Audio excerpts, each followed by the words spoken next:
দাদি আমায় দিস না বিয়া ওই বুইরার সাথে আমার সুখ হইব না রাইতে দাদি আমায় দিস না বিয়া ওই বুইরার সাথে দাদি আমায় দিস না বিয়া।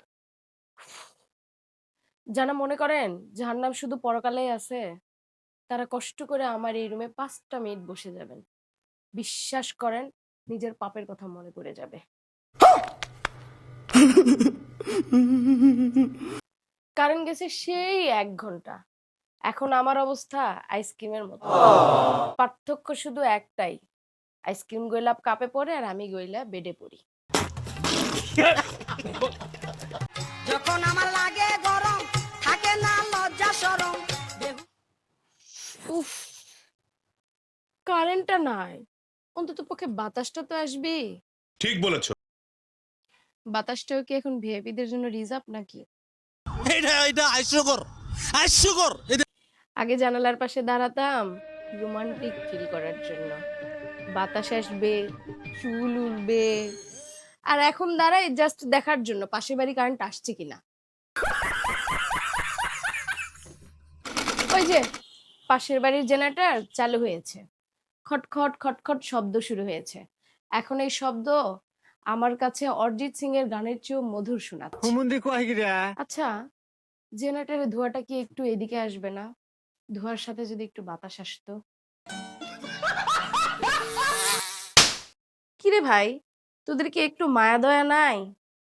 কারেন্ট নাই, ফ্যান নাই, আর এদিকে আসছিস তোরা ডিনার করতে। আমার রক্ত কি তোদের কাছে শরবতের মতো লাগে? कैसे लोग रहते हैं यार यहाँ पर। মানুষ বলে গরম লাগলে ঠান্ডা পানি খাইতে। আরে ভাই, ট্যাপ দিয়ে যে পানি পড়ে সেই পানি দিয়ে তো চা বানানো যাবে। গোসল করতে গেলে মনে হয় আমি গরম কড়াইয়ের মধ্যে ঝাঁপ দিলাম। আমি তো কনফিউজড, আমি কি বাথরুমে নাকি ফ্রাই প্যানে।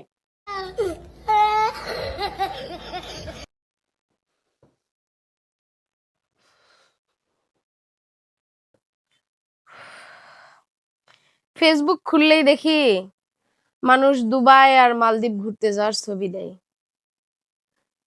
আর আমি শুধু চেক করি কারেন্ট কখন আসবে। मजा नहीं आ रहा है। আমার জীবনের সব স্বপ্ন এখন ওই একটা সুইচকে কেন্দ্র করে। अच्छा একটা কথা বলি শোনেন, এই গরমেও যাদের প্রেম এখনো টিকে আছে তারা আসলেই একে অপরকে ভালোবাসে। কারণ এই গরমে মেকআপ বলে ভূত হওয়ার পর যে আপনাকে ভালোবাসবে সেই আসল প্রেমিক। ঘুমায়া থাক বালিশ কারেন্ট মনে হয় আর আসবে না। আব্দুল মিয়া ঘুমায়া থাক বালিশ যাই, বুকে নিয়া। আমি গেলাম পানির ট্যাঙ্কির মধ্যে গিয়ে শুয়ে থাকতে। যদি বেঁচে ফিরি তবে পরের ভিডিওতে দেখা হবে। টাটা।